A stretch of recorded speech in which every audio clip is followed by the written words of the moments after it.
true tempered frets, fan frets, regular frets. What's all this stuff do? What's it for? Woo!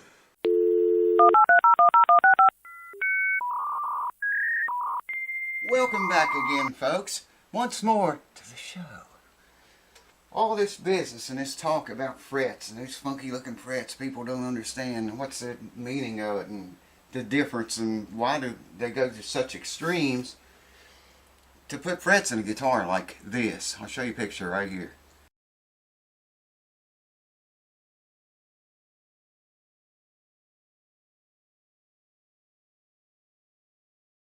True temperament frets, that's what they look like. Let's back up a little bit and go to fan frets. Here's a picture of fan frets.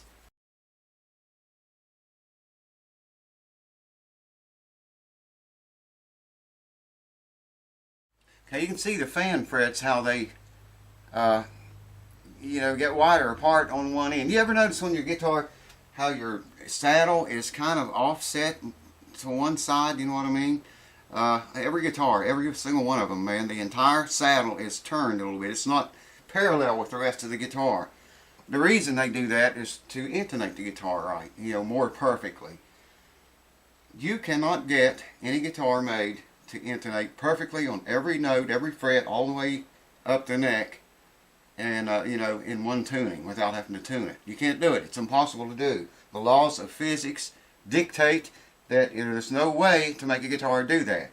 Even on these ones with the where they go in and messing with the frets, putting in fan frets and temperament frets, true temperament frets. I'll get it here in a minute. Get my tongue twisted, baby. All of that helps them get closer. They get very close with those guitars, those instruments. But a standard guitar with regular frets like this one's got in it, it's not going to happen. You are never, ever, any guitar without doing that going to get as close as they get with those frets like that. Some of them twist the bridge around and really the saddle.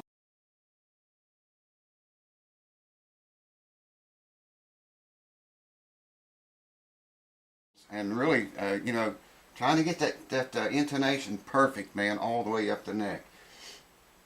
Back in the old day, many moons ago, there was a thing called the Rule of 18. I've got another video about this. I talked about it before. They got all kind of stuff. They talk about 12 through 2, and the Rule of 18 was the one I made a video about. They're pretty much the same, kind of the same idea anyway. What that Rule of 18 is, you decide what you want your scale length to be, okay?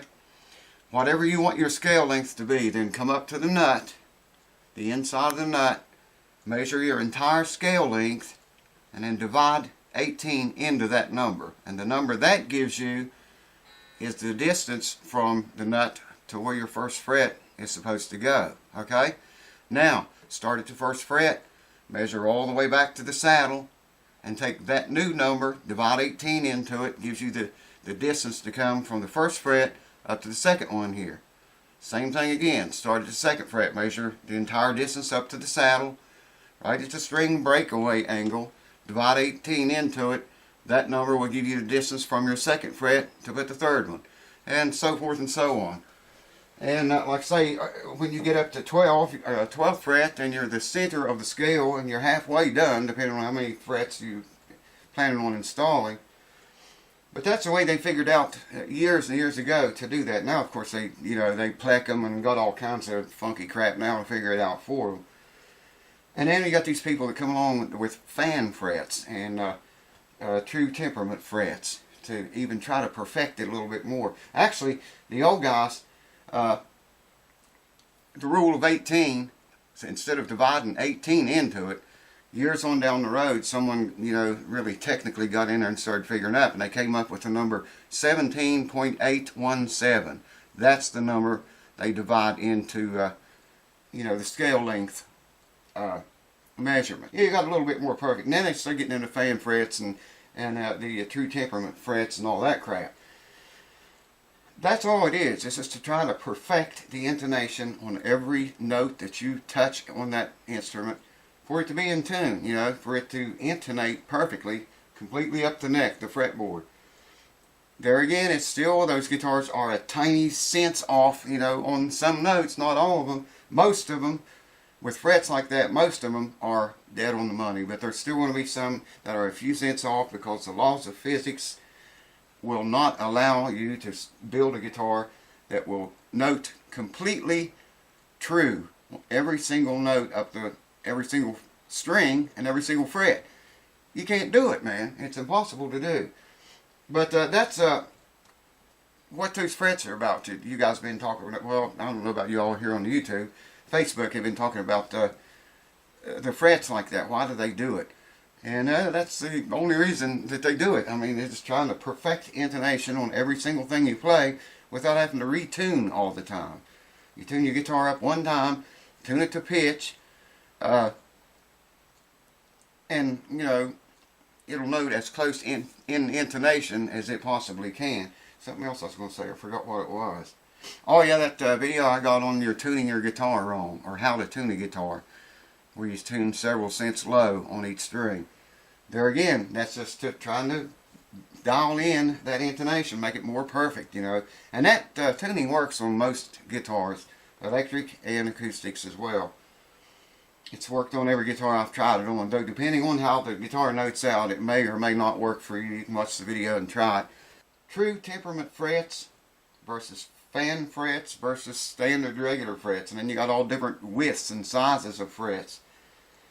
But that's the way, you know, that the big boys get it in as close as they can get it, which is still not perfect, but they can get extremely close that way. So thanks for watching. I hope that helps you guys, gives you some insight on it at least anyway. Cheers. See you very soon. Oh yeah, one more thing. Cue ball's sick again. We'll take her to the vet tomorrow. Same thing as before. Lots and lots of urine, blood in her urine. It's terrible, man.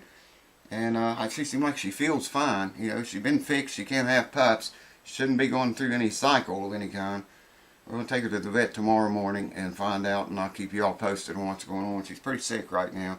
So I can't give you a cue ball fix, and don't know when I'll be able to, but if she feels up to it, you'll see her again, I'm sure.